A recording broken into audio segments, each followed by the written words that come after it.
All right, so here I have Mr. Writer. Him and I are gonna chat for a second about doodles. Yes, so he's one of our guardian dogs, hopeful poodle and doodle breeder. He's got a lot of testing to go through before we know for sure if he'll make it that far, but that's the goal. Don't, no bites. um, I wanted to give my 2 cents about this topic. So let's talk about buyers, breeders, information. We know that this breed is doodles in general are in very high demand. They have been for a long time, and let's just face it, they're not going anywhere. People like doodles. So whether you have a problem with it or not, maybe that's something to consider. Is that the demand's going to be there, and so where are they going to meet the demand? Is it going to be by backyard breeders that aren't doing anything ethical, or is it going to come from ethical breeders? What's the better choice? People in their backyard getting the neighbor's poodle from down the street and breeding their Labrador and making that without any health testing, without any education themselves, without raising the puppies properly. They're not vetted, and they're still spending thousands of dollars on these breeders. Or is it more responsible for breeders like myself to step up, responsible, ethical, professional breeders to step up and do a higher quality dog? I have seen in my experience, most people that want to buy doodles want to do it just the same as a poodle buyer or an Aussie buyer. They want an ethical breeder. They want to be educated. They want the truth. They want these things. And so if good breeders are offering those resources, they'll choose to go with a good breeder before the backyard breeder. And in my experiences, if they're going to do it anyway, people are going to do what they want to do. You should probably give them a better option. And really, food for thought. And most people don't know this. I'm sorry, I'm loving on Little Rider.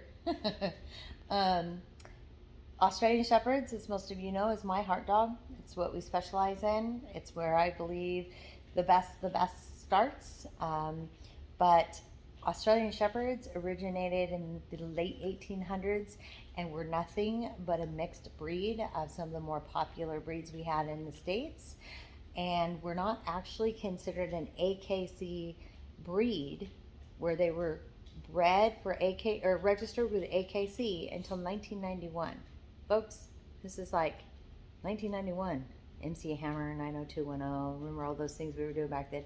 Wasn't that long ago that Australian Shepherds were just a fancy breed that was a mix of other things from the States.